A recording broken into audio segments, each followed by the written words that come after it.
ದಿನ ಕೇಳ್ತಿದ್ರಲ್ಲ work from home ಬಗ್ಗೆ ಇದ್ರೆ ಹೇಳಿ, ವರ್ಕ್ ಫ್ರಮ್ ಹೋಮ್ ಬಗ್ಗೆ ಇದ್ರೆ ಕೇಳಿ ಅಂತ ತುಂಬ ದಿನ ಫೋನ್ ಕಾಲ್ಸ್ ಮಾಡಿ ನನಗೆ ತುಂಬ ಕೇಳೋವಂಥ ಪ್ರಶ್ನೆನೇ ವರ್ಕ್ ಫ್ರಮ್ ಹೋಮ್ ಜಾಬ್. ಹಾಗಾಗಿ ನಿಮಗೋಸ್ಕರ ತಂದಿದ್ದೀನಿ ಕಾಪಿ ಪೇಸ್ಟ್ ಜಾಬು, ಯಾವ ಜಾಬು, ಏನು ಮಾಡೋದು, ಯಾವ ಥರ ಕೆಲಸ ಮಾಡೋದು ಅಂತೆಲ್ಲ ಈ ವಿಡಿಯೋದಲ್ಲಿ ಫುಲ್ ಇದೆ. ಬನ್ನಿ ನೋಡ್ತಾ. ಹಾಯ್, ಹಲೋ, ನಮಸ್ತೆ, welcome back to my YouTube channel Lakshmi Nilaya. ನಾನು ಲಕ್ಷ್ಮಿ ಮಾತಾಡ್ತಾ ಇರೋದು. ಯಾರೆಲ್ಲ ಮೊದಲನೇ ಸಾರಿ ನನ್ನ ಚಾನಲ್ ನೋಡ್ತಿರೋ ಪಟ್ಟಂತೆ ಸಬ್ಸ್ಕ್ರೈಬ್ ಮಾಡ್ಕೊಂಡು ನನಗೆ ಸಪೋರ್ಟ್ ಮಾಡಿ. ಬನ್ನಿ, ಇವತ್ತು ನನ್ನ ಚಾನಲಲ್ಲಿ ವರ್ಕ್ ಫ್ರಮ್ ಹೋಮ್ ಬಗ್ಗೆ ಇನ್ಫಾರ್ಮೇಷನ್ ಕೊಡ್ತಾ ಇದ್ದೀನಿ. ಬನ್ನಿ, ನಾನು ಲಾಸ್ಟ್ ಟೈಮ್ ನನ್ನ ಚಾನಲಲ್ಲಿ ವರ್ಕ್ ಫ್ರಮ್ ಹೋಮ್ ಜಾಬ್ನ ಹಾಕಿದ್ದೆ. ನಾನು ಯಾವ ರೀತಿ HWS ಅಲ್ಲಿ ಕಂಪ್ನಿಲಿ ವರ್ಕ್ ಮಾಡ್ತಾ ಇದೆ, ಆ ಕಂಪ್ನಿ ಬಗ್ಗೆ ಕಂಪ್ಲೀಟಾಗಿ ಎಲ್ಲನೂ ಎಕ್ಸ್ಪ್ಲೈನ್ ಮಾಡಿದೆ. ತುಂಬ ಜನ ಸಬ್ಸ್ಕ್ರೈಬ್ ಮಾಡಿಕೊಂಡು ತುಂಬ ಜನ ನನಗೆ ಫೋನ್ ಕಾಲ್ಸ್ ಮಾಡಿ ತುಂಬಾ ಮಾತಾಡಿದ್ದೀರಾ. ಆ ಕಂಪ್ನಿ ಕ್ಲೋಸ್ ಆಗಿದೆ ಅಂತಲೂ ಕೂಡ ನಾನು ವೀಡಿಯೋನ ಮಾಡಿ ಅಪ್ಲೋಡ್ ಮಾಡಿದ್ದೀನಿ. ಈಗ ಒಂದು ವರ್ಕ್ ಫ್ರಮ್ ಹೋಮ್ ಬಗ್ಗೆ ಇನ್ಫಾರ್ಮೇಷನ್ನ ಕೊಡೋದಕ್ಕೆ ಬಂದಿದ್ದೀನಿ. ಯಾವ ವರ್ಕು ಅಂತೆಲ್ಲನೂ ಕೂಡ ಹೇಳ್ತೀನಿ. ಕಂಪನಿ HWS ಕಂಪನಿ ಬಂದು ಆ ಕಂಪನಿ ಕ್ಲೋಸ್ ಆಗೋಯ್ತು. ಯಾಕೆ ಅಂತ ಗೊತ್ತಿಲ್ಲ ನನಗೆ. ತುಂಬ ಜನ ಅಳುಬರೆಲ್ಲನೂ ಕೂಡ ಸ್ವಲ್ಪ ಕಂಪ್ನಿ ಸ್ಟಾಪ್ ಮಾಡ್ಕೊಂಡ್ಬಂದು ಸ್ಟ್ರೆಂತ್ ಇಲ್ಲದೆ, ಕಂಪನಿ ಮೆಂಬರ್ಸ್ ಇಲ್ಲದೇ, ಹಾಗೇ ಯಾರೂ ಕೂಡ ಮೀಟಿಂಗ್ ಪ್ರೊವೈಡ್ ಮಾಡೋಕ್ಕೆ ಟ್ರೈನಿಂಗ್ ಎತ್ಕೊಳ್ದೇ ಕಂಪ್ನಿ ತಂತಾನೇ ಕ್ಲೋಸ್ ಆಗಿದೆ. ವೆಬ್ಸೈಟಲ್ಲಿ ಪ್ರಾಡಕ್ಟ್ಗಳು ಇನ್ನೂ ಸೇಲ್ ಆಗ್ತಾಯಿದೆ. ಬಟ್ ಆದರೆ ನಾನು ನಿಜನೇ ಹೇಳಬೇಕು, ಈ ಕಂಪ್ನಿಯಿಂದ ನಮಗೆ ತುಂಬ ಲಕ್ಷಾಂತರ ರೂಪಾಯಿ ಮೋಸ ಆಗಿದೆ ಆ ಥರ ಎಲ್ಲ ಹೇಳೋದಕ್ಕಾಗಲ್ಲ. ಯಾಕಂದರೆ ಜಸ್ಟ್ ನಾನು 250ಗೇನೋ ನಾನು ಜಾಯ್ನ್ ಆಗಿದ್ದು. ಅದು ಇದು ಒಂದು ಪ್ರಾಡಕ್ಟ್ ಪರ್ಚೇಸ್ ಮಾಡಿದ್ದೀನಿ. 1200ಇಂದ ಒಂದು ಪ್ರಾಡಕ್ಟ್ ಪರ್ಚೇಸ್ ಮಾಡಿ ನಾನು ಜಾಯ್ನ್ ಆಗಿರೋವಂಥದ್ದು. ಯಾವುದೇ ರೀತಿಯಿಂದ ನನಗೆ ಲಾಸ್ ಆಗಿಲ್ಲ ಕಂಪ್ನಿಯಿಂದ. ಮತ್ತು ನಾನು ತುಂಬ ಜನಕ್ಕೆ ಕಂಪ್ನಿ ಬಗ್ಗೆ ಎಕ್ಸ್ಪ್ಲೈನ್ ಮಾಡಿನೇ ಕಂಪ್ನಿಗೆ ಜಾಯ್ನ್ ಮಾಡಿಸ್ಕೊಳ್ಳೋವಂಥದ್ದು. ಆ ಕಂಪನೀಲಿ ವರ್ಕ್ ಮಾಡೋದು ಯಾವ ಥರ ಅಂತಲೂ ಕೂಡ ಎಕ್ಸ್ಪ್ಲೈನ್ ಮಾಡಿದರು ಆ ಕಂಪನಿದು. ಈಗ ಆ ಕಂಪನೀಲಿ ವರ್ಕ್ ಮಾಡ್ತಾಯಿಲ್ಲ.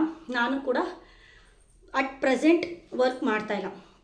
ಕಂಪ್ನಿಲೂ ಕೂಡ ಯಾವುದೇ ಮೀಟಿಂಗ್ ಪ್ರೊವೈಡ್ ಮಾಡ್ತಾಯಿಲ್ಲ. ನಾನು ಕೂಡ ಯಾವುದೇ ರೀತಿಯಂಥ ಮೀಟಿಂಗ್ ಹೇಳ್ಕೊಟ್ಟು ಮನೆ ಕೆಲಸ, ಯೂಟ್ಯೂಬ್ ಇದ್ರ ಜೊತೆಗೆ ನಾನು ಕಂಪ್ನಿ ಮೀಟಿಂಗ್ ಎಲ್ಲ ತೊಗೊಳಕ್ಕಾಗಿಲ್ಲ. ನನ್ನ ಟೀಮ್ ಅವರು ಕೂಡ ಯಾರೂ ತೊಗೊಳ್ಳಿಲ್ಲ ಮೀಟಿಂಗ್ಗಳು. ಹಾಗಾಗಿ ಏನೋ ಅನಿವಾರ್ಯ ಕಾರ್ಯದಿಂದ ಚೆನ್ನಾಗಿದೆ ಅಂತ ಕಂಪ್ನಿನೇ ತುಂಬ ದುಡ್ಡು ಇಸ್ಕೊಂಡು ಈ ಥರ ಮೋಸ ಮಾಡಿದ್ದಾರೆ ಅನ್ನೋದಕ್ಕೆ ಆಗಲ್ಲ.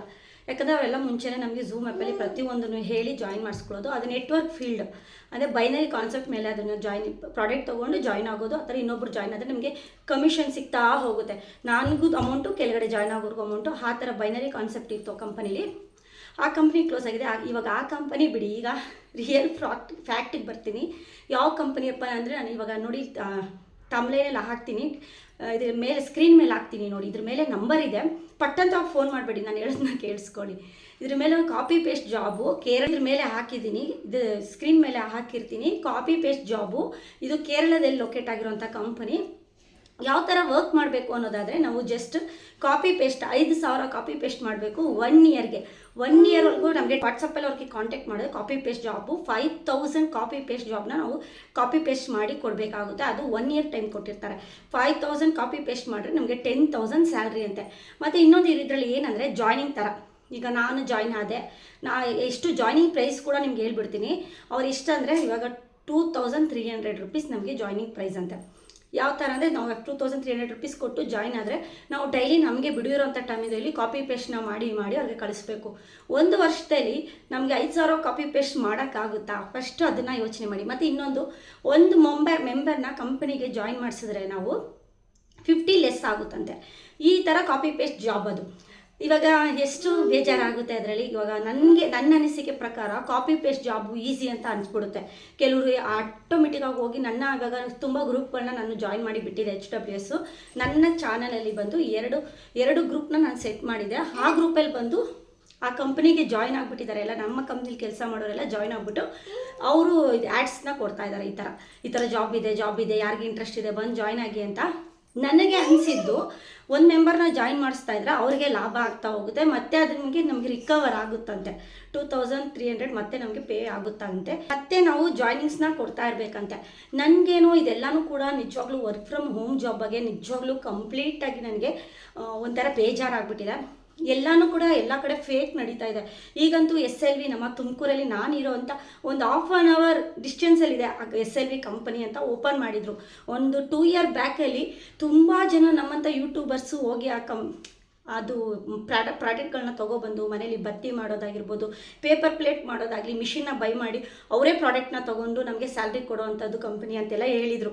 ನಾನು ಕೂಡ ಯೂಟ್ಯೂಬಲ್ಲಿ ನೋಡಿದೆ. ನಾವು ಕೂಡ ಮನೇಲೇ ಇದ್ದು ಮಾಡೋವಂಥ ಕೆಲಸ ಇದಲ್ಲಪ್ಪ ಅಂತ ನಾನು ಕೂಡ ಹೋಗಿದ್ದೆ. ಒಂದು ಸರಿ ವಿಸಿಟ್ ಕೂಡ ಮಾಡಿದ್ದೀನಿ. ಏನಾಯ್ತೋ ಗೊತ್ತಿಲ್ಲ, ನಾನು ನಿಜವಾಗ್ಲೂ ಅಮೌಂಟ್ನ ಕಳ್ಕೊಂಡ್ಬಿಡ್ತಿದ್ದೆ. ಸೀರಿಯಸ್ ಆಗಿ ಹೇಳ್ತಾ ಇದ್ದೀನಿ, ವರ್ಕ್ ಫ್ರಮ್ ಹೋಮ್ ಜಾಬ್ ಅಂದ್ರೆ ತುಂಬ ಫೇಕ್ ನಡೀತಾ ಇದೆ. ಸುಮ್ಮನೆ ಸ್ಯಾಲ್ರಿಗಳನ್ನ ನಿಮ್ಮ ಹತ್ರ ದುಡ್ಡನ್ನ ಹಾಕ್ಸ್ಕೊಂಡು ಯಾಮರ್ಸ್ತಾರೆ. ದಯವಿಟ್ಟು ಹೇಳ್ತಾ ಇದ್ದೀನಿ, ಈ ಕಂಪನಿಗೆ ಜಾಯಿನ್ ಆಗ್ತಿರೋ ಇಲ್ವೋ ನನಗೆ ಗೊತ್ತಿಲ್ಲ.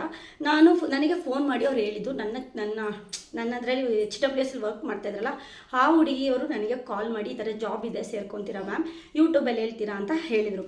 ಇದು ಜಾಯ್ನಿಂಗ್ ಬೇಸಿಸ್ ಕೆಲಸ ಆಗಿರೋದ್ರಿಂದ ನಾನು HWS ಅಲ್ಲೇ ಯೂಟ್ಯೂಬಲ್ಲಿ ಬಂದು ಹೇಳಿದಿರೋದ್ರಿಂದ ನನಗೆ ಯಾಕೋ ಇದು ಕೆಲಸ ಮಾಡೋಕ್ಕಾಗುತ್ತಾ ಇಲ್ವಾ ಅಂತ ಗೊತ್ತಿಲ್ಲ. ನನಗೆ ಯಾಕೋ ಇಂಟ್ರೆಸ್ಟ್ ಇಲ್ಲ, ಹಾಗಾಗಿ ನನಗೆ ಇಷ್ಟ ಆಗಿಲ್ಲ. 5000 ಪ್ಯಾಕೇಜಲ್ಲಿ ಇವಾಗ 5000 ನಾವು ಕಾಪಿ ಪೇಸ್ಟ್ ಮಾಡೋಕ್ಕಾಗುತ್ತಾ, ನನಗೇನೋ ಇಂಟ್ರೆಸ್ಟ್ ಅಷ್ಟು ಅನಿಸಿಲ್ಲ. ಇದೆಲ್ಲ ನನಗೆ ಯಾಕೋ ಫೇಕ್ ಕೂಡ ಅನಿಸ್ತಾ ಇದೆ. ಅವ್ರನ್ನ ಕೇಳಿದೆ ನಾನು, ಅವ್ರ ಮೇಡಮ್ ನಂಬರ್ ಕೊಡ್ತೀನಿ, ಅವ್ರು ನಿಮಗೆ ಕಾಲ್ ಮಾಡ್ತಾರೆ ಅಂತ. ಯೂಟ್ಯೂಬಲ್ಲಿ ಹೇಳ್ಬೋದಾ ಮೇಡಮ್, ಇವಾಗ HWS ಕಂಪ್ನಿದು ನಾನು ಈ ಥರ ಎಲ್ಲ ವರ್ಕ್ ಮಾಡ್ತಾ ಇದ್ದಿದ್ದು, ನಾವು ಯೂಟ್ಯೂಬಲ್ಲಿ ಹೇಳಿದೆ, ನಾನೊಬ್ಬ ಯೂಟ್ಯೂಬರ್ ಅಂತ ಹೇಳಿದೆ. ಅವರು ಕಂಪ್ನಿ ಪರ್ಮಿಷನ್ ಎಲ್ಲ ತೊಗೋಬೇಕಾಗುತ್ತೆ ಅಂದಾಗೆ ನನಗೆ ಅನ್ನಿಸ್ಬಿಡ್ತು, ಇದು ಯಾಕೋ ನಮಗೆ ಗೊತ್ತಿಲ್ಲದಿರೋ ಥರ ಕೆಲಸ ಅನಿಸುತ್ತೆ. ಕಂಪ್ನಿ ಪರ್ಮಿಷನ್ ಅಂದಿದ ತಕ್ಷಣ ನಾನು ಅಲ್ಲಿಗೆ ಸ್ಟಾಪ್ ಮಾಡಿದೆ. ಆ ಕೆಲಸನೂ ಅಲ್ಲಿಗೆ ಸ್ಟಾಪ್ ಮಾಡಿದ್ದೀನಿ. ನೋಡಿ, ನೀವು ಬೇಕಾದ್ರೆ ಕಾಲ್ ಮಾಡಿದ್ರೆ ನಿಮಗೂ ಹಂಗೆ ಹೇಳ್ತಾರೆ, 2300 ಕಟ್ಟಿದ ತಕ್ಷಣ ನಿಮಗೆ ಕಾಪಿ ಪೇಸ್ಟ್ ಮಾಡ್ತಾಯಿದ್ರೆ 5000 ಕಾಪಿ ಪೇಸ್ಟ್ ಮಾಡಿದ್ರೆ 10,000 ರುಪೀಸ್ ನಿಮಗೆ ಸ್ಯಾಲ್ರಿ ಆಗುತ್ತೆ ಅಂತಲೂ ಕೂಡ ಹೇಳ್ತಾರೆ. ನನಗೇನೋ ಕಂಫರ್ಟಬಲ್ ಅನಿಸಿಲ್ಲ, ಹಾಗಾಗಿ ನಾನು ಮಾಡ್ತಾಯಿಲ್ಲ. ಈ SLV ಕಂಪ್ನಿ ಕೂಡ ನಾನು ನಿಜವಾಗ್ಲೂ ಇವಾಗ ಎಲ್ಲರೂ ಕೂಡ ಎಷ್ಟೊಂದು ಜನ 15 ಲಕ್ಷ 20 ಲಕ್ಷ ಈ ಥರ ಎಲ್ಲ ಹಾಕ್ಬಿಟ್ಟು ಪ್ರಾಫಿಟ್ ಎಲ್ಲ ಹಾಕ್ಬಿಟ್ಟು 1,20,000 ಅಷ್ಟು ನಮಗೆ ಮಂತ್ಲಿ ಸ್ಯಾಲ್ರಿ ಕೊಡ್ತೀನಿ ಅಂತ ತುಂಬ ಹೆಣ್ಮಕ್ಳು ಆಸೆ ಪಟ್ಟು ಒಡವೆನ ಅಡ ಇಟ್ಟು ಎಲ್ಲನೂ ಕೂಡ ತೊಗೊಬಂದು ಆ ಕಂಪ್ನಿಲಿ ಇನ್ವೆಸ್ಟ್ಮೆಂಟ್ ಮಾಡಿದರು.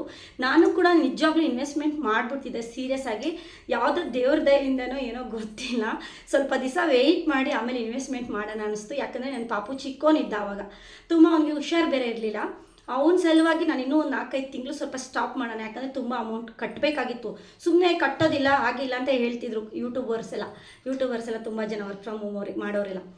ಸರಿ, ಅಲ್ಲಿ ಹೋದ್ಮೇಲೆ ಗೊತ್ತಾಗಿದ್ದು ಇಷ್ಟು ಅಮೌಂಟ್ ಕಟ್ಟಬೇಕು, 70,000 80,000 1 ಲಕ್ಷ ರೂಪಾಯಿ ಕಟ್ಟಬೇಕು ಹಾಗೆ ಹೀಗೆ ಅಂತೆಲ್ಲ.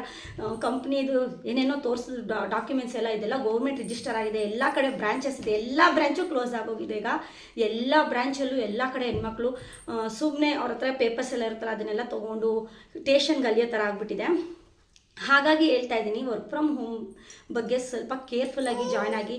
ನಿಜವಾಗ್ಲೂ ವರ್ಕ್ ಫ್ರಮ್ ಹೋಮ್ ಬಂದರೆ ನನಗೆ ಒಂಥರ ತುಂಬ ಫ್ರಾಡು ಫೇಕ್ ಇರುತ್ತೆ ಅನ್ನೋದು ನನ್ನ ಅಭಿಪ್ರಾಯ. ಕೆಲವೊಂದು ಜೆನ್ಯೂನ್ ಇರುತ್ತೆ, ಕೆಲವೊಂದು ನಿಜವಾಗ್ಲೂ ಜೆನ್ಯೂನ್ ಇರಲ್ಲ. ಮತ್ತು ಈ ಜಾಯ್ನಿಂಗ್ ಬೇಸಿಸ್ ಕೆಲಸ ಅಂದರೆ ತುಂಬ ಕಷ್ಟ ಇರುತ್ತೆ. ತುಂಬ ಜನನ ನಾವು ಜಾಯಿನ್ ಮಾಡಿಸಿ ಮತ್ತೆ ಅವ್ರಿಗೆ ಸ್ಯಾಲ್ರಿ ಆಗಿಲ್ಲ ಅಂದರೆ ನಾವೇ ಹೊಣೆಗಾರಿಕೆ ಆಗ್ತೀವಿ, ನಾವೇ ತೊಗೊತೀವಿ. ನಮ್ಮ ಟೀಮಲ್ಲಿ ಚೆನ್ನಾಗಿ ರನ್ ಆಗ್ತಾಯಿತ್ತು, ಅದೇನಕ್ಕೋ ಗೊತ್ತಿಲ್ಲ, ಬ್ಯಾಕ್ ಟು ಬ್ಯಾಕ್ ಒಂದೊಂದೇ ಟೀಮ್ಸ್ ಎಲ್ಲ ಸ್ಟಾಪ್ ಆದರು. ಸೀನಿಯರ್ಸ್ ಕೂಡ ಸ್ಟಾಪ್ ಆಗ್ತಾ, ಸೀನಿಯರ್ಗಳು ಮೀಟಿಂಗ್ಸ್ ಎಲ್ಲ ತೊಗೊಳ್ಳಿಕ್ಕೆ ಇದು ಮಾಡಿದ್ರು, ಹಾಗಾಗಿ ಅದು ಸ್ಟಾಪ್ ಆಯಿತು. ಹಾಗಾಗಿ ನಾನು ವರ್ಕ್ ಫ್ರಮ್ ಹೋಮ್ ಜಾಬ್ಗಳನ್ನೇ ಜಾಸ್ತಿ ಇದು ಮಾಡ್ಕೊತಾ ಇಲ್ಲ. SLV ಕಂಪ್ನಿನೂ ಎಷ್ಟೋ ಹೆಣ್ಮಕ್ಳು ನೋಡಿ ಟಿ ವಿಲೆಲ್ಲ ನೋಡಿ ಆಶ್ಚರ್ಯ ಆಗೋಯ್ತು ನನಗೆ. ನಾನು ಹೋಗ್ಬಿಟ್ಟಿದ್ರೆ ಎಷ್ಟೋ ಲಕ್ಷ ಕಳ್ಕೊಂಡ್ಬಿಡ್ತಿದ್ದೇನೋ, 1 ಲಕ್ಷನಾದರೂ ಇನ್ವೆಸ್ಟ್ಮೆಂಟ್ ಮಾಡಿಬಿಡ್ತಿದ್ದೆ 4 ತಿಂಗಳಿಂದೆ ಅಷ್ಟೇ. ದೇವ್ರ ದಯ ನನ್ನ ದುಡ್ಡು ಯಾವುದೇ ರೀತಿ ಅಂತ ಫಾಲ್ ಆಗಿಲ್ಲ, ಖರ್ಚು ಕಳ್ಕೊಳ್ಳಿಲ್ಲ ಸದ್ಯಕ್ಕೆ. ನೀವು ಅದಕ್ಕೆ ಹೇಳ್ತಾ ಇದ್ದೀನಿ, ಜಾಬು ಮಾಡ್ತೀರಾ ಅಂತ ಗೊತ್ತು, ನಮ್ಮಂಥ ಹೆಣ್ಮಕ್ಳು ಮನೆ ನೋಡ್ಕೋಬೇಕು, ಮಕ್ಕಳನ್ನ ನೋಡ್ಕೋಬೇಕು, ಅದ್ರ ಜೊತೆಗೆ ಏನಾದರೂ ಜಾಬ್ ಮಾಡೋಣ ಅಂತ ಅನ್ನಿಸ್ತಾನೆ ಇರುತ್ತೆ. ಹಾಗಂತೇಳಿ ದುಡ್ಕೋಕ್ಕೆ ಹೋಗಬೇಡಿ, ಸುಮ್ಮನೆ ಇನ್ವೆಸ್ಟ್ಮೆಂಟ್ ಮಾಡಬೇಡಿ. ಹಾಗಾಗಿ ಹೇಳ್ತಾ ಇದ್ದೀನಿ, ಮಾಡಿ. ಮೊಬೈಲಲ್ಲೇ ಮಾಡುವಂಥ ಕೆಲಸಗಳು ತುಂಬಾ ಇದೆ. ಈಗ ನೀವು ಎಲ್ಲ ಇಂಟರ್ನೆಟಲ್ಲಿ ಚೆಕ್ ಮಾಡ್ಬೋದು. ಮನೆಯಲ್ಲೇ ನೀವೇನಾದರೂ ನಿಮ್ಮ ಪ್ರಾಡಕ್ಟ್ನ ನೀವು ಸೇಲ್ ಮಾಡ್ಬೋದು. ಮೀಶೋದಲ್ಲಿ ಮೀಶೋದಲ್ಲಿ ಏನಾದರೂ ಪ್ರಾಡಕ್ಟ್ಗಳು ನಿಮ್ಮ ಹತ್ರ ಏನಾದರೂ ಆಗಲಿ, ಹೂವು ಕಟ್ಟೋದು, ಒಂಥರ ತೋರಣಗಳಾಗಿರ್ಬೋದು, ನಿಮಗೆ ಏನಾದರೂ ಬತ್ತಿ ಮಾಡೋವಂಥದ್ದು, ಇಲ್ಲ ಸಾಂಬ್ರಾಣಿ ಹೊಗೆ ಹಾಕ್ತಾರಲ್ಲ ಆ ಥರದ್ದೆಲ್ಲ ನಿಮ್ಮಲ್ಲಿ ಏನೇ ಪ್ರಾಡಕ್ಟ್ಗಳಿದ್ರು ಸೇಲ್ ಮಾಡೋವಂಥದ್ದು ಈಗ ಇಂಟರ್ನೆಟ್ಟಲ್ಲಿ ತುಂಬ ಇದೆ. ಆ ಥರ ಅಮೆಝಾನ್, ಮೀಶೋ ಆ ಕಡೆ ಎಲ್ಲ ಕೂಡ ಸೇಲ್ ಮಾಡ್ಬೋದು. ಈ ಥರನೂ ಕೂಡ ಮೊಬೈಲಲ್ಲಿ ದುಡಿಬೋದು. ಮತ್ತು ಅಫಿಲೇಟ್, ಈಗಂತೂ ತುಂಬ ಕಡೆ ಅಫಿಲೇಟ್ ಎಲ್ಲರೂ ಕೂಡ ಅಫಿಲೇಟ್ ಮಾಡ್ತಾಯಿದ್ದಾರೆ. ವಿಶ್ ಲಿಂಕ್ ಮುಖಾಂತರ ಏನು ಪ್ರಾಡಕ್ಟ್ಗಳನ್ನ ತರಿಸೋದು, ಈ ಪ್ರಾಡಕ್ಟ್ ಈ ಥರ ಇದೆ ಅಂತೇಳಿ ರಿವ್ಯೂನ ತೋರಿಸೋದು, ಅದರಲ್ಲೂ ಕೂಡ ಅರ್ನಿಂಗ್ಸ್ ಮಾಡ್ತಾ ಇದ್ದಾರೆ. ತುಂಬ ಜನ ಅರ್ನಿಂಗ್ಸ್ ಸ್ಟಾರ್ಟ್ ಮಾಡಿದಾರಲ್ವ, ನಾನು ಕೂಡ ಸ್ಟಾರ್ಟ್ ಮಾಡಿದೆ. ಬಟ್ ಆದರೆ ನನಗೆ ಅದ್ರ ಮೇಲೆ ಇನ್ವೆಸ್ಟ್ಮೆಂಟ್ ಮಾಡಬೇಕು. ಪ್ರಾಡಕ್ಟ್ಗಳನ್ನ ಬೈ ಮಾಡ್ತೀವಲ್ಲ, ನಮಗೆ ಫಸ್ಟ್ ಟೈಮು ಯಾರು ಕೂಡ, ನನಗೆ ಗೊತ್ತಿರೋ ಪ್ರಕಾರ ಯಾರು ಕೂಡ ಅಫಿಲೇಟ್ ಮಾಡೋರಿಗೆ ಪ್ರಾಡಕ್ಟ್ನ ಕೊಡಲ್ಲ, ಅವರೇ ಪ್ರಾಡಕ್ಟ್ನ ಬೈ ಮಾಡ್ತಾ ಇದ್ದಾರೆ. ತುಂಬ ಯಾರು ದೊಡ್ಡವ್ರಿಗೆ ಪ್ರಾಡಕ್ಟ್ ಕೊಟ್ಟು ಇದು ಮಾಡಿಸ್ತಾರೆ ಅನಿಸುತ್ತೆ. ನಮ್ಮಂಥ ಮಿಡಿಲ್ ಕ್ಲಾಸ್ ಅವರು, ನಮ್ಮಂಥ ಸ್ಟಾರ್ಟಿಂಗ್ ಅವರು ಎಲ್ಲರೂ ಕೂಡ ಅಫಿಲೇಟ್ ಮಾಡಬೇಕಂದ್ರೆ ಫಸ್ಟ್ ಸ್ಟಾರ್ಟಿಂಗಲ್ಲಿ ಪ್ರಾಡಕ್ಟ್ನ ತೊಗೊಬೇಕು. ಅಂದರೆ ನಾವು ಎಷ್ಟಾದರೂ ಪ್ರಾಡಕ್ಟ್ನ ಬೈ ಮಾಡ್ಬೋದು. ಮತ್ತು ರಿಟರ್ನ್ ಆಪ್ಷನ್ ಕೂಡ ನಮಗಿರುತ್ತೆ. ಅಂದರೆ ಇವಾಗ ಒಂದು 5-10 ಪ್ರಾಡಕ್ಟ್ ತೊಗೊಂಡ್ರೆ ಒಂದು 5 ಪ್ರಾಡಕ್ಟ್ ಆದರೂ ನಾವು ಯೂಸ್ ಮಾಡಬೇಕು, ಇನ್ನು 5 ಪ್ರಾಡಕ್ಟ್ ರಿಟರ್ನ್ ಹಾಕ್ಬೋದು. ಈ ಥರನೂ ಅಫಿಲೇಟಲ್ಲಿ ಸ್ವಲ್ಪ ಲಾಭ ಇದೆ. ಅಂದರೆ ಅಫಿಲೇಟ್ನ ಮಾಡ್ಕೊಂಡು ಇನ್ಸ್ಟಾಗ್ರಾಮಲ್ಲಿ ಕಾಪಿ ಪೇಸ್ಟ್ ಮಾಡ್ತಾಯಿದ್ವಿ, ತೊಗೊಳ್ಳಿ ಕಾಪಿ ಪೇಸ್ಟ್ ಲಿಂಕ್ ಕಳಿಸಿ, ಅಂದರೆ ಅವ್ರಿಗೂ ಮಾರ್ಜಿನ್ ಮೇಲೆ ಇಷ್ಟು % ಅಂತ 20%, 10% ಅಂತೆಲ್ಲ ಈ ಥರ ಮಾರ್ಜಿನ್ ಸಿಗ್ತಾ ಹೋಗುತ್ತೆ. ಈ ಥರನೂ ಕೂಡ ನಾವು ಮೊಬೈಲ್ ಅರ್ನಿಂಗ್ಸ್ ಮಾಡ್ಬೋದು. ಮತ್ತು ಯೂಟ್ಯೂಬ್ ಚಾನಲ್ನ ಮಾಡ್ಬೋದು. ಯೂಟ್ಯೂಬ್ ಅಂದರೆ ನಿಮ್ಗೆ ಗೊತ್ತಿರುತ್ತೆ, ಆಲ್ಮೋಸ್ಟ್ ಇವಾಗ ನಾನು ಕೂಡ ಯೂಟ್ಯೂಬ್ನ ಮಾಡ್ತಾಯಿದ್ದೀನಿ. ಸೆಕೆಂಡ್ ಪೇಮೆಂಟಲ್ಲಿದ್ದೀನಿ, ಸೆಕೆಂಡ್ ಪೇಮೆಂಟ್ ರನ್ನಿಂಗ್ ತೊಗೊತಾ ಇದ್ದೀನಿ. ಯೂಟ್ಯೂಬ್ ಜೊತೆಗೆ ನಾನು ಇನ್ನೂ ಒಂದು ವರ್ಕ್ ಮಾಡಬೇಕು. ಯೂಟ್ಯೂಬಲ್ಲೇ ನಾನು ಸಕ್ಸಸ್ ಸಿಕ್ಕಾಪಟ್ಟೆ ಸ್ಯಾಲ್ರಿನ ತೊಗೊಳಕ್ಕೆ ಆಗ್ತಾಯಿಲ್ಲ. ಅದ್ರ ಜೊತೆಗೆ ಒಂದೇ ನಂಬ್ಕೊಂಡಿರಬಾರ್ದು, ಬೇರೆ ಏನೋ ಒಂದು ವರ್ಕ್ ಮಾಡೋದಕ್ಕೆ ಇದ್ದೀನಿ. ಮನೆ ಹತ್ರನೇ ಒಂದು ಜ್ಯುವೆಲರಿದು ಬಾಕ್ಸಸ್ ರೆಡಿ ಮಾಡುವಂಥದ್ದು ಕಂಪನಿ ಇಲ್ಲೇ ನಮ್ಮ ಮನೆ ನಿಯರ್ ಬೈಯಲ್ಲಿ ಮನೆಗೂ ಕೊಡ್ತಾರೆ. ಆ ವರ್ಕ್ನ ನಾನು ಕೂಡ ಸ್ಟಾರ್ಟ್ ಮಾಡೋಣ ಅಂದ್ಕೊಂಡಿದ್ದೀನಿ. ಇಲ್ಲಾಂದರೆ ಏನಾದರೂ ಶಾಪ್ನ ಓಪನ್ ಮಾಡೋಣ ಅಂದ್ಕೊಂಡಿದ್ದೀನಿ. ಒಟ್ಟಿನಲ್ಲಿ ಜನವರಿಯಿಂದ ಏನಾದರೂ ಒಂದು ಸ್ಟಾರ್ಟ್ ಮಾಡ್ತೀನಿ. ನಾನು ಯೂಟ್ಯೂಬ್ ಜರ್ನಿ ವಿತ್ ನನ್ನ ಬಿಸ್ನೆಸ್ನು ಕೂಡ ಸ್ಟಾರ್ಟ್ ಮಾಡಿ ನಿಮಗೆ ತೋರಿಸ್ತೀನಿ. ನೆಕ್ಸ್ಟ್ ಬಂದು ಮೀಶೋದಲ್ಲಿ ನೀವು ಬಂದು ಡೆಲಿವರಿಗಳನ್ನ ಮಾಡ್ಬೋದು, ಡೆಲಿವರಿ ಗರ್ಲ್ಸ ಕೂಡ ಮಾಡ್ಬೋದು. ನಿನ್ನೆ ನಿಜವಾಗ್ಲೂ 2 ಮಕ್ಕಳ ತಾಯಿಯವರು ನನಗೆ ಈ ಸ್ಯಾರಿನ ಅವರೇ ಡೆಲಿವರಿ ಮಾಡಿದ್ದು ಮೀಶೋದು. ಅವ್ರಿಗೆ ಮೇಡಮ್ ಫುಲ್ ಟೈಮ್ ವರ್ಕ್ ಮಾಡ್ತೀರಂತ ಕೇಳಿದೆ. ಅವ್ರು ಏನಂದರೆ ಜಸ್ಟ್ ಅಂದರೆ ಮೇಡಮ್ ನನ್ನ ಮಕ್ಕಳನ್ನ ಬೆಳಗ್ಗೆ ಸ್ಕೂಲಿಗೆ ಕಳಿಸಿ 12 o'clock-ಇಂದ 4 o'clock-ವರೆಗೂ ಒಂದು 3-4 hours ನನಗೆ ಎಷ್ಟಾಗುತ್ತೋ ಅಷ್ಟು ಪಾರ್ಸಲ್ಗಳನ್ನ ನನ್ನ ನಿಯರ್ ಬೈಯಲ್ಲಿ ಡೆಲಿವರಿ ಮಾಡ್ತೀನಿ ಅಂತ ಹೇಳಿದರು. ಕೆಲಸ ಮಾಡ್ತೀನಿ ಅಂತ ಒಂದು ಮನಸ್ಸಿದ್ರೆ ಯಾವ ಕೆಲಸನಾದರೂ ಬೇಕಾದ್ರೆ ಮಾಡ್ಬೋದು. ಆ ಥರ ಡೆಲಿವರಿ ಬಾಯಾಗಿ ಕೂಡ ಕೆಲಸ ಮಾಡ್ತಾಯಿದ್ದಾರೆ. ಹೆಣ್ಮಕ್ಳು ಸಿಕ್ಕಾಪಟ್ಟೆ ಕೆಲಸ ಮಾಡ್ಬೋದು. ಟೈಲರಿಂಗ್ನ ಕಲ್ತ್ಕೊಂಡು ಟೈಲರಿಂಗ್ ಕುಚ್ಚು ಹಾಕುವಂಥದ್ದು, ಎಂಬ್ರಾಯ್ಡ್ರಿ ಮಾಡೋವಂಥ ಮಿಷಿನ್ನ ತೊಗೊಬಂದು ಎಂಬ್ರಾಯ್ಡ್ರಿ ಮಾಡೋದು, ವರ್ಕ್ ಮಾಡೋದು, ಈ ಥರ ಕುಚ್ಚೆಲ್ಲ ಹಾಕೋದು, ಈ ಥರ ಎಲ್ಲನೂ ಕೂಡ ನೀವು ಮನೆಯಲ್ಲೇ ಕುತ್ಕೊಂಡು ಮಾಡುವಂಥ ಕೆಲಸಗಳಿರುತ್ತೆ. ಯಾವುದಾದ್ರೂ ಒಂದನ್ನು ತೊಡಗಿಸ್ಕೊಳ್ಳಿ. ನಿಮಗೆ ಯಾವುದು ಮಾಡ್ಬೋದು. ನಾನು ಇದೇ ಫೀಲ್ಡಲ್ಲಿ ಮುಂದುವರಿತೀನಿ, ಮತ್ತು ಇನ್ನೊಂದು 10 ವರ್ಷ ನಾನು ಇದೇ ಫೀಲ್ಡಲ್ಲಿ ಮೂವ್ ಆಗಬೇಕು. ಸಡನ್ನಾಗಿ ಮಾಡಿಬಿಟ್ಟು ತಿರ್ಗಿ ಮತ್ತೆ ಸ್ಟಾಪ್ ಮಾಡಿ ಮತ್ತೆ ಬೇರೆ ಕೆಲಸ ಮಾಡೋದು, ಆ ಥರ ಮಾಡಬಾರ್ದು. ಈಗ ಸ್ಟಾರ್ಟ್ ಮಾಡಿದ್ರೆ ಮುಂದಿನ 10 ವರ್ಷಕ್ಕೆ ನಾನು ಎಷ್ಟು ಡೆವಲಪ್ಮೆಂಟ್ ಆಗ್ಬೋದು, ಇದರಲ್ಲಿ ನನಗೆ ಎಷ್ಟು ಆಸಕ್ತಿ ಇದೆ ಅಂತ ನೀವು ಫಸ್ಟು ತಿಳ್ಕೊಳ್ಳಿ. ಆಮೇಲೆ ಟೈಲರಿಂಗ್ ಆಗಿರ್ಬೋದು, ಏನಾದರೂ ಒಂದು ಬಿಸ್ನೆಸ್ನ ಸ್ಟಾರ್ಟ್ ಮಾಡಿ ಟೈಲರಿಂಗ್ ಮಾಡ್ಬೋದು. ಮತ್ತು ನಂತರ ತುಂಬ ಹೆಣ್ಮಕ್ಳು ನಾನು ನೋಡ್ತಾ ಇದ್ದೀನಿ, ನಮ್ಮ ಮನೆ ನಿಯರ್ ಬೈ ತುಂಬ ಹೆಣ್ಮಕ್ಳು ಹೂವನ್ನ ಕಟ್ತಾ ಇದ್ದಾರೆ. ಇಷ್ಟು ಹೂವು ಕಟ್ಟಿದ್ರೆ 2 ಹಾರನೋ 3 ಹಾರನೋ ಕಟ್ಟಿದ್ರೆ 100 ರೂಪಾಯಿ. ತುಂಬ ಹೆಣ್ಮಕ್ಳು ಹೂವನ್ನ ಕಟ್ತಾ ಇದ್ದಾರೆ, ಬೀಡಿನ ಕಟ್ತಾ ಇದ್ದಾರೆ. ಮನೆಯಲ್ಲೇ ಕುತ್ಕೊಂಡು ಒಂದು ಬೀಡಿ ಮಾಡೋವಂಥದ್ದು, ಹೂವನ್ನ ಕಟ್ಟೋದು, ಈ ಥರ ಎಲ್ಲನೂ ಕೂಡ ಮಾಡ್ತಾ ಇದ್ದಾರೆ. ದಿವಸಕ್ಕೆ ಒಂದು 200ಇಂದ 300 ರೂಪೀಸ್ವರೆಗೂ ಅರ್ನಿಂಗ್ನ ಮಾಡ್ಕೊತಾ ಇದ್ದಾರೆ. ಯಾಕಂದರೆ ನನ್ನ ಸಿಸ್ಟರ್ ಕೂಡ ಮನೇಲೇ ಹೂವನ್ನ ಕಟ್ತಾರೆ. ಅವಳು ಬಂದು ನಿಯರ್ ಬೈಲು ಕೂಡ ಕಟ್ತಾ ಇದ್ದಾರೆ. ಅವ್ರು ಬಂದು ಮಾಲೂರಲ್ಲಿ, ಪ್ರತಿಯೊಂದು ಬೆಂಗಳೂರಿಂದ ಎಲ್ಲ ಕಡೆನೂ ಕೂಡ ಹೂವನ್ನ ಕಟ್ಟುವಂಥದ್ದು ಇರುತ್ತೆ. ನೀವು ಹೋಗಿ ಅದನ್ನು ವಿಚಾರಿಸಿ ನಿಮ್ಮ ಮನೆ ಬಾಗಿಲಿಗೆ ತಂದಾಕಿ ಅವ್ರು ಹೂವನ್ನ ಕೊಟ್ಟರೆ ಇಷ್ಟು ಅಮೌಂಟ್ ಅಂತ ಕೊಡ್ತಾರೆ. ಪ್ರತಿದಿನ 200 ರೂಪಾಯಿ 300 ರೂಪಾಯಿ. ಕೆಲ್ಸಕ್ಕೆ ಹೋಗೋಕ್ಕಾಗಲ್ಲ ಮಕ್ಕಳಿರ್ತಾರೆ, ಮನೆ ಕೆಲಸ ಇರುತ್ತೆ, ಅದ್ರ ಜೊತೆಗೆ ಎಲ್ಲಿ ಹೊರಗಡೆ ಹೋಗಿ ದುಡಿಯೋಕ್ಕಾಗುತ್ತಲ್ವ. ಹಾಗಾಗಿ ನಾನು ಹೇಳ್ತಾ ಇರೋಂಥದ್ದು ಹೂವು ಕಟ್ಬೋದು, ಏನಾದರೂ ಮಾಡ್ಬೋದು. ಮತ್ತು ಟ್ಯೂಷನ್ಸ್ಗಳನ್ನ ಮಾಡಿ.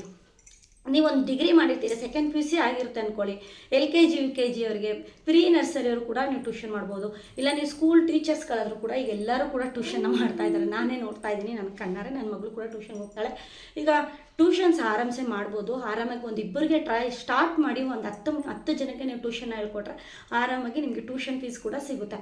ಈ ಥರ ಟ್ಯೂಷನ್ ಆದರೂ ಮಾಡಿಬೋದು. ಈ ಥರ ಏನಾದರೂ ಒಂದು ವರ್ಕ್ನ ನೀವು ಮನೇಲೇ ಮಾಡ್ಬೋದು. ಆನ್ಲೈನ್ ಪ್ಲಾಟ್ಫಾರ್ಮಲ್ಲಿ ಇವಾಗಂತೂ ಸಿಕ್ಕಾಪಟ್ಟೆ ಇದಿದ್ದಾರೆ, ಸ್ಪೀಡಲ್ಲಿದ್ದಾರೆ. ಎಲ್ಲರೂ ಕೂಡ ವ್ಲಾಗರ್ಸ್ ಸ್ಟಾರ್ಟ್ ಮಾಡ್ಕೊಂಡಿದ್ದಾರೆ, ವ್ಲಾಗ್ಗಳನ್ನ ಸ್ಟಾರ್ಟ್ ಮಾಡ್ಕೊಂಡಿದ್ದಾರೆ, ಕುಕಿಂಗ್ ಚಾನಲ್ಗಳನ್ನ ಮಾಡ್ಕೊಂಡಿದ್ದಾರೆ, ರಂಗೋಲಿ ಚಾನಲ್ಗಳನ್ನ ಮಾಡ್ಕೊಂಡಿದ್ದಾರೆ. ಈ ಥರ ನಿಮ್ಮ ಟ್ಯಾಲೆಂಟಲ್ಲಿ ನೀವು ಪ್ರತಿಯೊಂದು ವ್ಲಾಗ್ನು ಟ್ರೈ ಮಾಡ್ಬೋದು. ಪ್ರತಿಯೊಂದು ಯೂಟ್ಯೂಬ್ ಚಾನಲ್ನು ಕೂಡ ಓಪನ್ ಮಾಡ್ಕೋಬೋದು. ತುಂಬ ಈಸಿ ಇದೆ. ನನ್ನ ಕೈಲಿ ನಿಜವಾಗ್ಲೂ ನಾನೇ 1 year ಒಳಗಡೆ ಸೆಕೆಂಡ್ ಪೇಮೆಂಟ್ನ ತೊಗೊತಾ ಇದ್ದೀನಿ. ಇನ್ನೊಂದು $2 ಅದ ಸೆಕೆಂಡ್ ಪೇಮೆಂಟ್ ಆಗುತ್ತೆ. ಎಷ್ಟಾಯಿತು ಏನಾಯಿತು ಅಂತ ಕೂಡ ನಿಮ್ಮ ಜೊತೆ ಶೇರ್ ಮಾಡ್ಕೊತೀನಿ. ನಿಮ್ಮ ಪ್ರೋತ್ಸಾಹದಿಂದನೇ ನಿಜವಾಗ್ಲೂ ಇವಾಗ ನಾನು ಇದ್ರ ಮೇಲೆ ಸ್ಕ್ರೀನ್ ಮೇಲೆ ಕೊಟ್ಟಂಥ ನಂಬರ್ಗೆ ಕಾಲ್ ಮಾಡಿ ನಿಮ್ಗೆ ಏನಾದರೂ ಜಾಬ್ ಮಾಡ್ತೀನಿ ನಾನು, ನನಗೆ ಇಂಟ್ರೆಸ್ಟ್ ಇದೆ ಅಂದರೆ ಮಾತ್ರ ಜಾಯ್ನ್ ಆಗಿ. ನಾನು ಹೇಳಿದೆ ಅಂತ ಮಾತ್ರ ಜಾಯ್ನ್ ಆಗಬೇಡಿ. ನನಗಂತೂ ಯೂಟ್ಯೂಬಲ್ಲಿ ಹೇಳಬಾರ್ದು ಅಂತ ಆ ಕಂಪ್ನಿ ಪರ್ಮಿಷನ್ ತೊಗೋಬೇಕಂತ ಹೇಳಿದ್ರಲ್ಲ, ನನಗೆ ಯಾಕೋ ಇಷ್ಟ ಆಗಿಲ್ಲ. ಹಾಗಾಗಿ ನಾನು ಸ್ಟಾಪ್ ಮಾಡಿದ್ದೀನಿ. ಮತ್ತೆ ಎಲ್ಲಾದರೂ ಜಾಬ್ಸ್ ಏನಾದರೂ ಇದ್ದರೆ ದಯವಿಟ್ಟು ವರ್ಕ್ ಫ್ರಮ್ ಹೋಮ್ ಜಾಬು ತುಂಬ ಜಾಸ್ತಿ ಓದ್ಕೊಂಡು engineer, system work, computer engineer ಎಲ್ಲ ಮಾಡ್ಕೊಂಡಿರ್ತಾರೆ. ಮತ್ತು ಏನಾದರೂ ಅವರೆಲ್ಲ ಮನೇಲೇ ಕುತ್ಕೊಂಡು ಮಾಡುವಂಥ ಕೆಲಸಗಳಿದ್ರೆ ಅವ್ರು ಮನೇಲೇ ಮಾಡ್ತಾರೆ. ನಮ್ಮಂಥ ಸಿಂಪಲ್ಲಾಗಿ PUC SLC ಡಿಗ್ರಿ ಮಾಡಿಕೊಂಡು ನಾವು ಮನೇಲೇ ಇರ್ತೀವಪ್ಪ, ಒಂದು 3-4 hours ಏನಾದ್ರು ವರ್ಕ್ ಮಾಡೋಣ ಅನ್ನೋದೆಲ್ಲ ಆಸೆ ಇದ್ದೇ ಇರುತ್ತೆ. ಹಂಗಂತೇಳಿ ಯಾವುದಕ್ಕೂ ಹೋಗಿ ದುಂಬಿಬಿಡಿ, ದಯವಿಟ್ಟು ಹೇಳ್ತಾ ಇದ್ದೀನಿ. ಎಲ್ಲನೂ ಯೋಚನೆ ಮಾಡಿ ತೂಗಿ ಎಳೆದು ಒಂದು 1000 ರೂಪಾಯಿ ಇನ್ವೆಸ್ಟ್ಮೆಂಟ್ ಮಾಡಿದ್ರು ಕೂಡ ತೂಗಿ ಎಳೆದು ಜಾಯ್ನ್ ಆಗಿ ಕಂಪ್ನಿಗಳಿಗೆ ಅಂತ ಹೇಳೋದಕ್ಕೆ ಇಷ್ಟಪಡ್ತೀನಿ. ಇದೊಂದು ಅವೇರ್ನೆಸ್ ನಿಮ್ಮ ಜೊತೆ ಮೂಡಿಸ್ಬೇಕಾಗಿತ್ತು. ನಿಜ ಕಾಪಿ ಪೇಸ್ಟ್ ಮಾಡ್ಸೋಕ್ಕಾಗಲ್ಲ, ಜಾಯ್ನಿಂಗ್ಸ್ ಕೆಲಸನೂ ಮಾಡ್ಸೋಕ್ಕಾಗಲ್ಲ, ಮತ್ತು ಪ್ಯಾಕಿಂಗ್ ನಿಮಗೆ ಮನೆಗೆ ಪೆನ್ಸಿಲ್ ಪ್ಯಾಕ್ ಕೊಡ್ತೀವಿ 40,000 30,000 ಕೊಡಿ ಅಂತಾರೆ, ಅದನ್ನೂ ಮಾಡಬೇಡಿ ದಯವಿಟ್ಟು. ನಿಮ್ಮ ಕಣ್ಣು ಮುಂದೆ ಫ್ಯಾಕ್ಟ್ರಿ ಇದೆಯಾ, ಹೋಗಿ ಫ್ಯಾಕ್ಟ್ರಿಲಿ ಏನಾದರೂ ಪ್ರಾಡಕ್ಟ್ಗಳಿದೆಯಾ ಕೇಳಿ ತೊಗೊಂಬಂದು ಮನೆಯಿಂದ ಮಾಡಿ ಕೊಡಿ. ಈ ಥರ ಯಾವುದೇ ಕೆಲಸ ಮಾಡಿ ವರ್ಕ್ ಫ್ರಮ್ ಹೋಮ್ ಮಾಡಿದ್ರೂ ಕೂಡ ಕಂಪ್ನಿನ ವಿಸಿಟ್ ಮಾಡಿ ಅದು ಜೆನ್ಯೂನ್ ಇದ್ದರೆ ಮಾತ್ರ ಜಾಯ್ನ್ ಆಗಿ. ತುಂಬ ಮೋಸ ಮಾಡೋ ಅಂಥ ಕಾಲ ಇದಿದೆ. ಮೋಸ ಹೋಗೋರು ನಮ್ಮಂಥವ್ರು, ಮೋಸ ಹೋಗೋವಂಥವ್ರು ಇರೋವರೆಗೂ ಮೋಸ ಮಾಡ್ತಾನೆ ಇರ್ತಾರೆ. ಹಾಗಾಗಿ ಹೇಳ್ತಾ ಇರೋಂಥದ್ದು ಒಂದು ಅವೇರ್ನೆಸ್ ಮೂಡಿಸ್ಬೇಕಾಗಿತ್ತು. ಹಾಗಾಗಿ ನನ್ನ ಚಾನಲಲ್ಲಿ ಈ ಥರ ಎಲ್ಲ ಹೇಳಿದ್ದೀನಿ, ಈ ಥರ ಎಲ್ಲ ಇರುತ್ತೆ ಅಂತ. ನೀವು ಮನೇಲೇ ಸಿಕ್ಕುವಂಥ ಕೆಲಸಗಳನ್ನ ಟ್ರೈ ಮಾಡಿ.